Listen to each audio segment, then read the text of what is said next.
সন্দেহজনক ছিল। জি, আটকানোর পরে উনি বলছে যে এটার মধ্যে জরুরি সরবরাহ। গাড়িতে কি লেখা ছিল? গাড়ির মধ্যে কি লেখা? জরুরি ওষুধ সরবরাহ লেখা ছিল। আমার সন্দেহ হয় ও গিয়ে লাইসেন্স চেক করে, আমার লাইসেন্স ঠিক আছে। জি, আমরা এটা চেক করতে চাই, বাট উনি চেক করতে বলছি তখন দিবে না। উনি বলতেছে ঘর বাড়ি চেঞ্জ করার জন্য কিছু প্রথমে যখন আমরা জিজ্ঞেস করছিলাম যে কি আছে, এরপর যখন আমরা চেক করার কথা বলি উনি চেক করতে দিবে না, জোর করবো কোন গাড়ি আমরা আগে নেই। যখন চেক করতে যাই তখন দেখি আমরা সব রাষ্ট্রীয় সম্পদ, এই দেখেন অ্যান্টনি জেনারেলের, আওয়ামী লীগের, এইসব জিনিস আপনারা এক জায়গা থেকে আরেক জায়গায় স্থানান্তর করছিল বা পাচার করছিল, এরকম কিছু। উনি আমাদের ভুল। আচ্ছা, আপনারা কি ড্রাইভারকে আটক করেছেন? ড্রাইভারকে আটক করে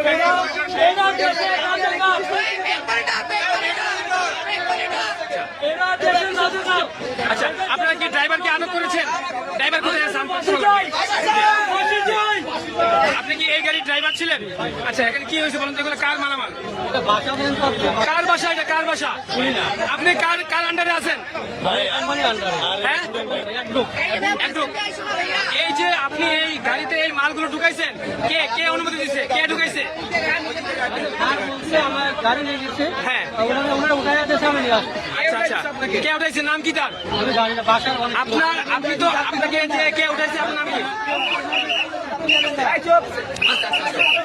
আপনি যে এই মালগুলো উঠাইছেন সে তার নাম কি? কোন কোম্পানি? গাড়ি কোন কোম্পানি? হ্যালো, আচ্ছা, হ্যাঁ, লাউড দাও। আরে আমি আপনার বাবা বলছিলাম, একটু তাড়াতাড়ি আপনার প্রোডাক্টগুলো নিয়ে যান। হ্যাঁ হ্যাঁ হ্যাঁ, ভালো ছেলের মতো এসে নিয়ে যান। এখন কি মালিক ফোন করছে? গাড়ির মালিক? আচ্ছা, আমরা কথা বলবো ড্রাইভারের সাথে। আপনি নিশ্চয়ই জানেন এই মালগুলো কার এবং ফাইলগুলো কার, কে গাড়িতে উঠিয়েছে? নাম জানি না। কেন জানেন না? আপনি ড্রাইভার। আস্তে, আপনি একজন ড্রাইভার,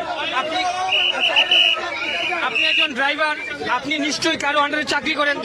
তাহলে সেই লোকটার নাম কি যার আন্ডারে চাকরি করেন? ফয়সাল স্যার। উনি কি করেন? এই কোন ওষুধ কোম্পানি? নাম কি কোম্পানি? ওই কোম্পানির নাম কি? হ্যাঁ, আপনাকে যে এই মালটাই দিছে, কে উঠাই দিছে? উনি কে? বাসার লোক?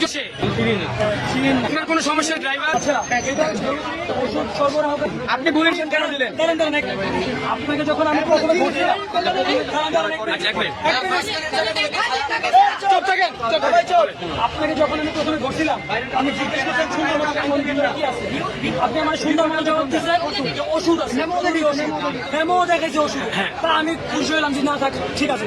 তারপরে মনে সন্দেহ লাগলো কথাবার্তা শুনি না। আমি বললাম যে গাড়িটা তো চেক করি। উনি বলেন না, চেক করা যাবে না, নিষেধ আছে। আচ্ছা, আমার সন্দেহ হলো ওষুধ যেহেতু আছে চেক করা যাবে না, সমস্যা কি? আমি যখন আমার ছোট ভাইদেরকে বললাম গাড়িটা চেক করা হবে, চেক না করে ছাড়বা না, উনি একটু উতলা হয়ে গেল। উনি বলেছে যে আবার জিজ্ঞেস করেন, বলেন ক্ষতি হবে না, আপনার কোনো ক্ষতি হবে না, আমরা আপনার প্রোটেকশন দিব, কি আছে বলে বাসার যে জিনিসপত্র। আচ্ছা, জরুরি ওষুধ সরবরাহের গাড়িতে কে আপনার বাসা বাড়ির জিনিস সরবরাহ করে আমাকে বলেন। আচ্ছা, আমরা একটু কথা বলবো ড্রাইভারের সাথে যে আপনি যে লোকের মালগুলো নিয়ে আসছেন সেটার গন্তব্য কোথায় ছিল? সেই মালগুলো কোথায় নিয়ে যাচ্ছিলেন?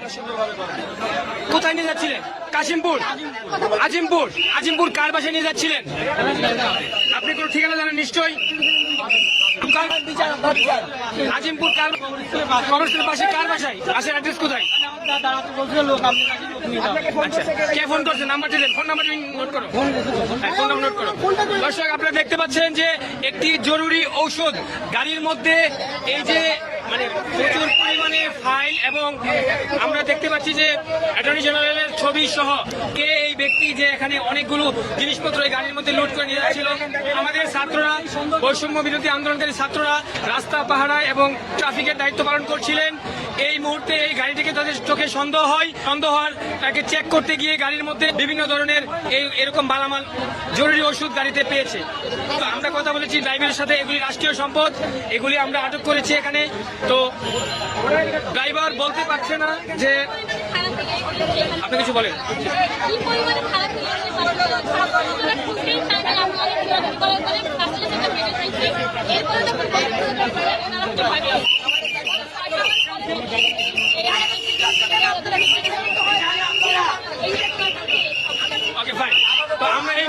কথা বলবো, ভাইয়ের নামটা বলেন।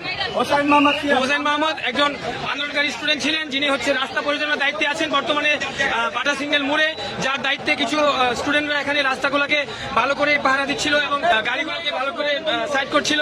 তো আমরা তার মধ্যে কিছু কথা শুনবো। আমরা ওনাকে আটক করার পর আপাতত এই গাড়ি যে পণ্যগুলো ছিল যতগুলো ছিল এটা বাইর করছি। হ্যাঁ। বাইর করার পর ওনার গাড়ি আটক করে রাখছি, হ্যাঁ। ওনার লাইসেন্স আটক করে রাখছি। গুড। ওনার যে প্রতিষ্ঠানের মালিক, যে গাড়ির মালিক, উনি আসবে, ওনাদের সাথে কথা বলবো। জি। গাড়ি পুরোটা চেক করার পরে আমরা আইন শৃঙ্খলা বাহিনীর হাতে তুলে দিন। তো ধন্যবাদ সবাইকে। আমরা দেখতে পাচ্ছি যে এখানে যে গাড়িটি আটক হয়েছে, এখন যেই পরিমাণ মানুষ এখানে আসছে এবং বিভিন্ন ধরনের যে সরকারি ডকুমেন্ট সব কিছু সরকারি ডকুমেন্টস আমরা দেখতে পাচ্ছি। এলে প্রথমে দেখে আমার সন্দেহ হয়েছে। আচ্ছা আচ্ছা আচ্ছা। সর্বপ্রথম এর দেখে সন্দেহ হয়েছে এই যে আমরা দেখতে পাচ্ছি যে এখানে আইন ও বিচার বিভাগ, আইন বিচার বিভাগ, সংসদ মন্ত্রণালয় সব সরকারি সম্পদ। এখন এই মুহূর্তে আমরা দেখতে পাচ্ছি বাংলা অ্যাটর্নি জেনারেল এইখানে টোটালি। হ্যাঁ, এখানে উক্ত গাড়ির মধ্যে সুপ্রিম কোর্ট এবং আইনি অনেক ডকুমেন্ট পাওয়া গেছে। আমরা দেখবো যে গাড়িটির মধ্যে কি লেখা ছিল। আমরা দেখবো যে গাড়ির মধ্যে কি লেখা ছিল। দেখি একটু side দেন। গাড়িটি ছিল হচ্ছে, আমরা দেখতে পাচ্ছি যে এই যে সেই গাড়িটি, যে গাড়িটি ছিল এডরুক লিমিটেড